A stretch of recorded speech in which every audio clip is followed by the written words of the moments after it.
Spoiler warning, but why did you click on this video in the first place if you don't want to be spoiled?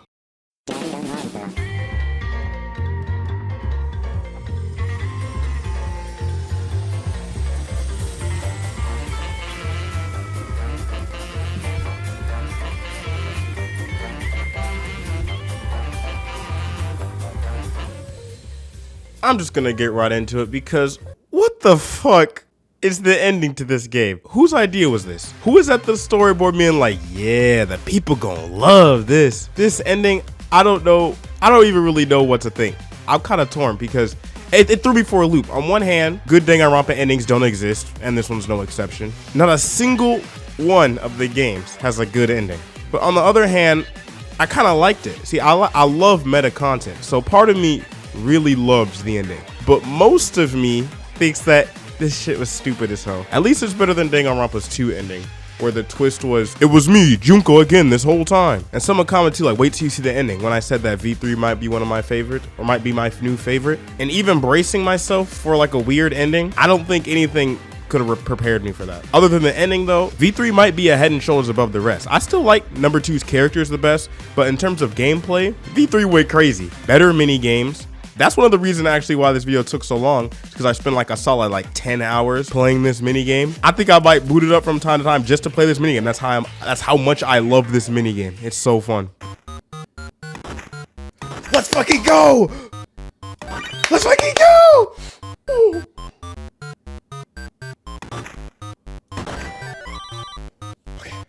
Okay.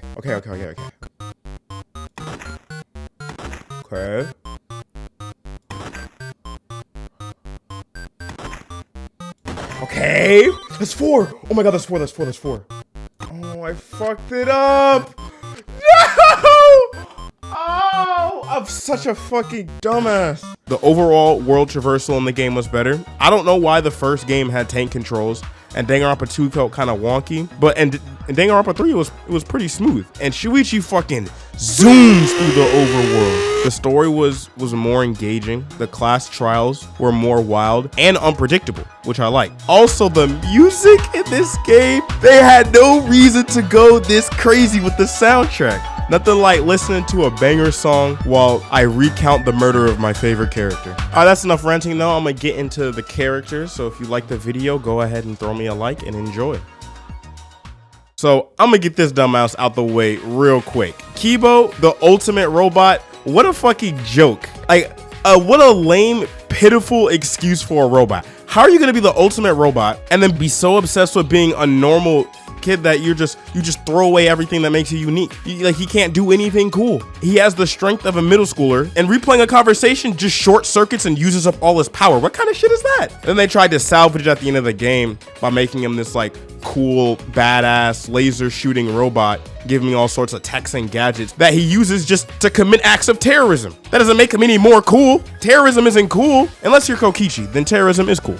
With Kaide, they really got me good with this one. I was low-key hyped to switch it up with the female protagonist for this game, and they took it all away. I liked how they went about this though, because making her seem like the main character and doing the switch up, it was really impactful, I'll say that. I would never have guessed that she was the one that even did the crime, because I was like, I'm the main character. Of course I'm not the one who committed the crime.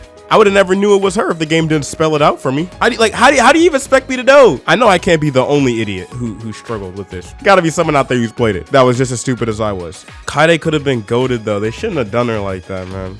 Another character they did dirty was Rantaro. I was excited to learn more about Rantaro. There was something about his character that seemed so suspicious and intriguing.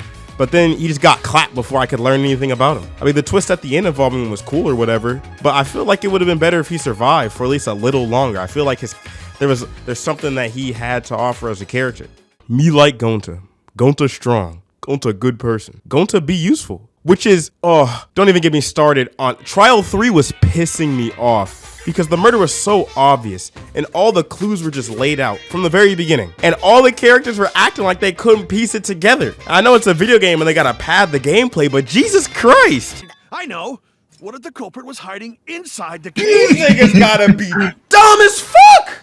Like, there's no way this is real. And Gonta, of all people, the token stupid character, pointed out the obvious that they just weren't seeing. When all the other characters were being stupid, Gonta came through because Gonta's a real one. I kind of wish they didn't make Gonta stupid though. It's kind of played out that the big muscular guy has low IQ. Like, he's literally a JoJo character.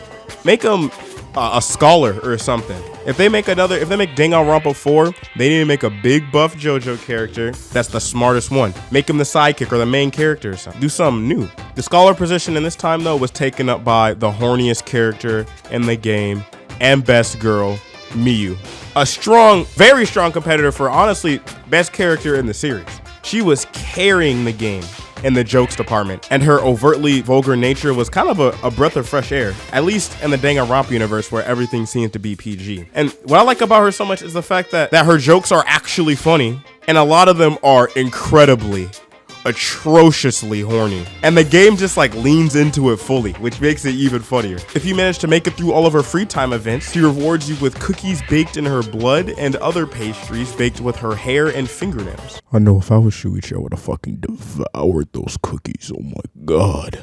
You also get her panties, which is apparently a Danganronpa staple.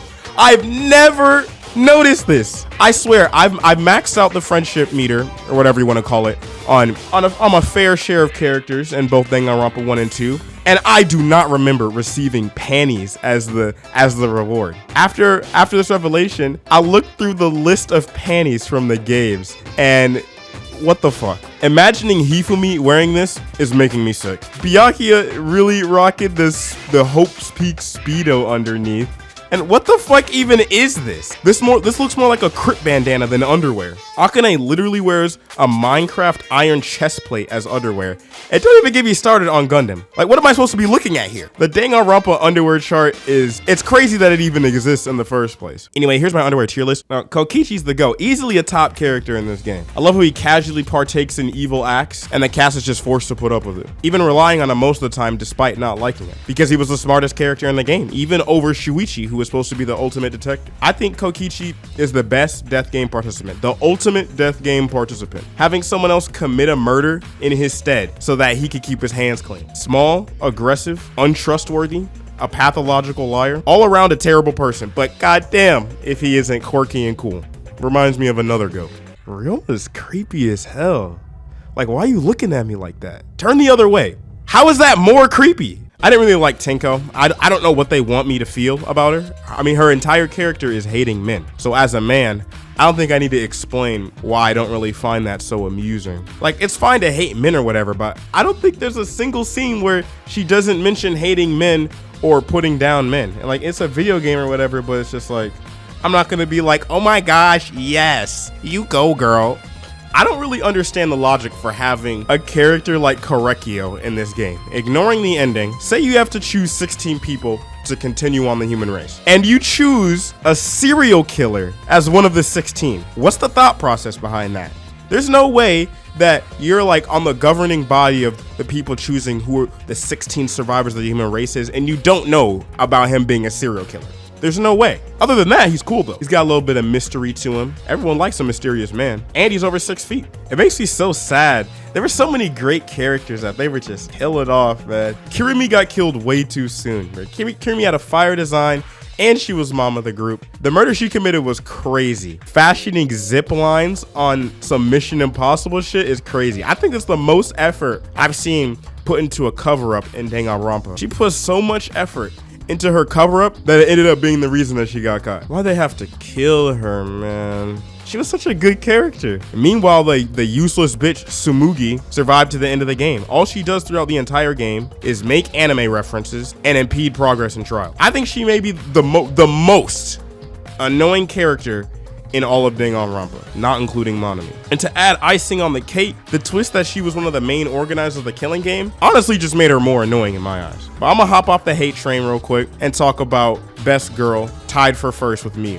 because Maki is the GOAT. From chapter 1, I knew she was contender for best girl. Then when it was revealed that she was the ultimate assassin and we got more insight into who she was as a person, she's got even better. She opens up and allows herself to be vulnerable, but lets it be known that she can kill you at a moment's notice. I also really liked her romance with Kaito. That was a nice, wholesome well-written plot that I didn't expect from Danganronpa. And it's kind of sad that they wrote it off in the meta plot twist. But Kaito is also the GOAT, which is why I really like their relationship dynamic. While he's lazy and takes credits for other people's achievements, he's still a great guy. He helps support Shuichi and helps Shuichi get over wallowing in his inadequacies because he's a good friend. Kaito is a good friend above all else. I like the Kaito Maki duo and I like the Kaito Shuichi duo. And I thought Shuichi was a good protagonist. In terms of protagonists, I still think Hajime is the best in Danganronpa. But as a character among the protagonists, Shuichi felt the most fleshed out. Almost like he was never really meant to be a protagonist at all.